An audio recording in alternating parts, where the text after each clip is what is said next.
Друзья, всем привет! Сегодня поговорим о новых гибридных наушниках от компании Celeste стоимостью $49. Приходят наушники в очень маленькой, но приятно оформленной коробке. Здесь имеется логотип компании и название этой модели Ignite X Beast. А тут есть QR-код для проверки оригинальности продукта и указаны социальные сети производителя. Ну а сзади указаны уже все технические характеристики. И за звук в этих наушниках отвечает один динамический драйвер и один арматурный излучатель. Чувствительность составляет 106 дБ, и они получили сопротивление 16 Ом. Поэтому на раскачку эти наушники будут довольно легкие. Теперь давайте рассмотрим комплектацию подробнее. Инструкция по использованию наушников. Наушники. Два набора силиконовых амбушюр. Кабель с коннекторами 2 пин и штекером на 3,5 мм джек.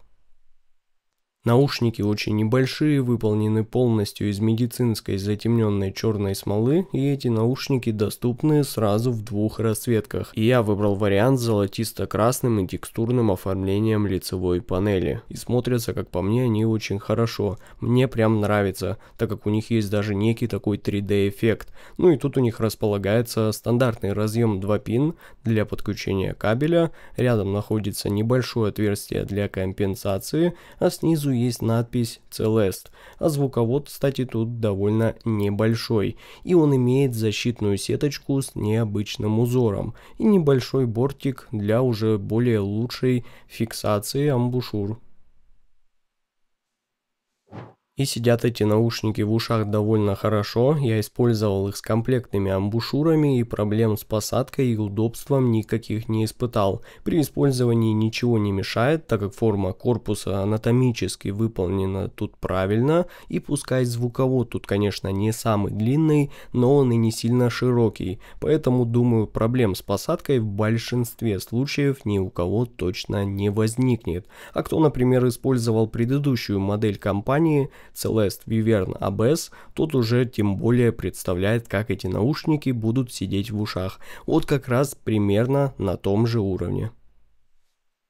Но приобрести гибридные наушники Celeste Ignite X Beast вы сможете прямо сейчас на AliExpress в официальном магазине компании Kinera, и здесь же можно будет выбрать необходимую вам расцветку и наличие микрофона у кабеля. И, конечно, также можно будет ознакомиться со всей информацией по этому продукту более подробно.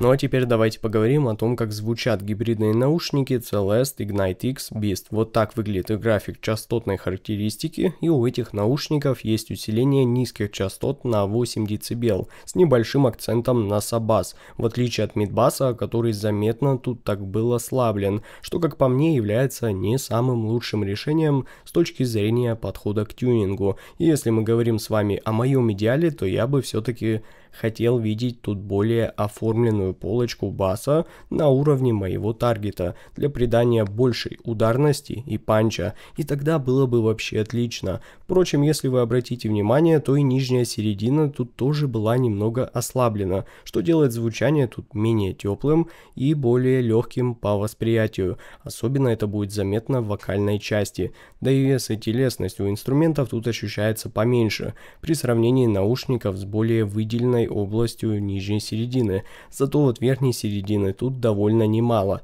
Нам ее усилили на целых 10 дБ, что, конечно, уже сказывается на восприятии низких частот. И область ВСЧ заметно и иногда даже более явно, чем мне бы хотелось, начинает перетягивать внимание на себя. Но если вы слушаете наушники на небольшой громкости, вас это не будет беспокоить. Но учитывайте, что если вы захотите хорошенько так выкрутить громкость, например, в метро или на улице, чтобы не слышать окружающего мира, то тут область ВСЧ уже хорошенько так вас поприветствует. Да и стоит сказать, что высокие частоты тут по своей продолжительности получились далеко не рекордные. Как видите, тут есть пик на 8 кГц от измерительного микрофона, микрофона, поэтому на него не обращаем внимания. Но вот на что стоит посмотреть сразу, это на довольно ранний спад уже после 10 кГц, что делает звучание здесь куда менее воздушным и прозрачным, и, конечно, более темным. И вы, думаю, как и я, сразу бы обратили внимание на это,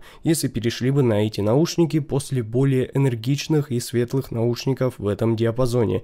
Поэтому, опять же, лично я бы тут хотел видеть высокие частоты в идеале на уровне моего таргета, либо чтобы они просто аккуратно затухали хотя бы после 15 кГц, что, например, мы с вами встречали в 4 последних обзорах на динамические наушники, причем одна модель была вообще беспроводная. Теперь давайте уже разберем звучание этих наушников по порядку. Низкие частоты в этих наушниках точно не для бас-хедов, так как по восприятию это не такой бас, который прям давит вам на уши, как в бас-хедных моделях, да и он вообще не стремится вытеснить как-то другие частоты, а скорее просто остается в некоторой тени, поддерживая просто общий баланс и не отвлекая от основного музыкального посыла. Саб-бас имеет неплохую глубину и достаточный вес, а вот мид-бас немного тут приглажен и не сильно прозрачен в своей подаче. Вот вроде бы он старается прорисовываться, но все-таки чувствуется здесь некоторое упрощение и менее четкая текстурная слышимость и прозрачность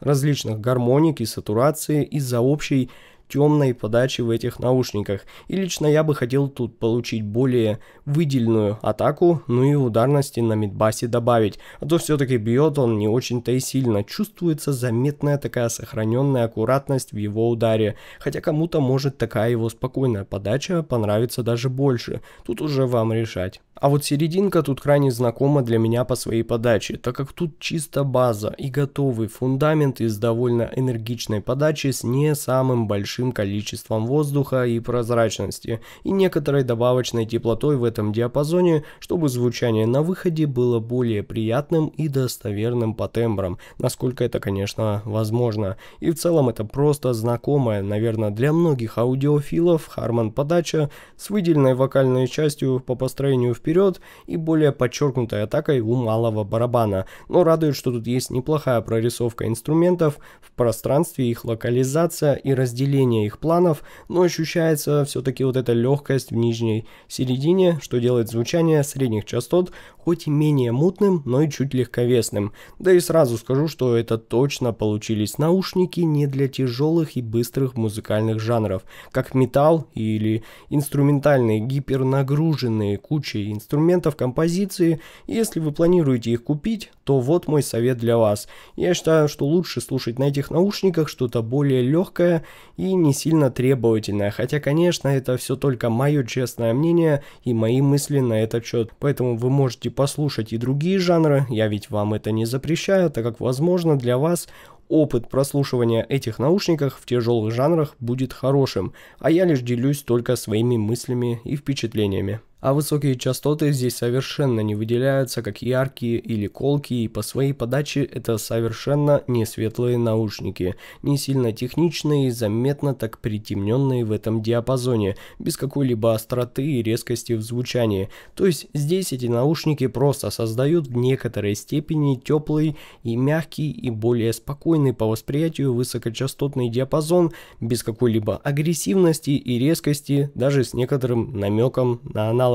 Да, понятное дело, тарелочки тут звучат из-за этого немного скромно в плане детальности, особенно прослушивая эти наушники после реально топовых гибридов, да и в целом отмечу, что они даже как-то не сильно здесь бросаются при прослушивании, и как по мне, именно это делает их легкими для восприятия при длительном прослушивании без утомления, так как здесь нету какого-то странного тембра или звенящих акцентов с резкостью, и высокие частоты тут скорее просто поддерживают общую теплоту и музыкальность в звучании без какой-либо явно выраженной аналитики и гипертехничной разборчивости и хирургической точности. То есть, если простым языком, то подача тут просто для тех, кто предпочитает именно такой мягкий и более спокойный верх, и в целом ненавязчивое звучание, без излишней яркости и светлости. Любители теплой и притемненной подачи здесь просто точно будут довольны. И, конечно, нужно обсудить звуковую сцену, и здесь хочу сразу отметить, что наушники в некоторой степени создают создают немного интимное ощущение звуковой сцены, где есть только вы, вокалист и инструменты с барабанами. И как по мне, она скорее расширяется больше в глубину, чем в ширину, и создает такой эффект, как будто пространство концентрируется вокруг слушателя, добавляя ощущение некоторой уединенности и даже большей сосредоточенности на музыке. Уверен, что вот кому-то такое точно понравится. Да и разделение инструментов здесь неплохое, и каждый звук располагается вполне ровно там, где должен быть, но при этом радует, что на выходе тут остается ощущение собранной и законченной целостности картины. А вывод у меня получился таков. Celeste Ignite X Beast — это неплохие гибридные наушники, которые за свои деньги предлагают отличный внешний вид, удобство использования, неплохую комплектацию, довольно глубокий низкочастотный диапазон, энергичную и задорную серединку с более притемненной подачей на высоких частотах. Если вы не любите яркие, резкие и светлые наушники, то эти определенно должны вам понравиться. Ссылка на покупку наушников находится в описании и закрепленном комментарии под видео. Спасибо всем за просмотр, с вами был IC Genius, всем удачи и пока.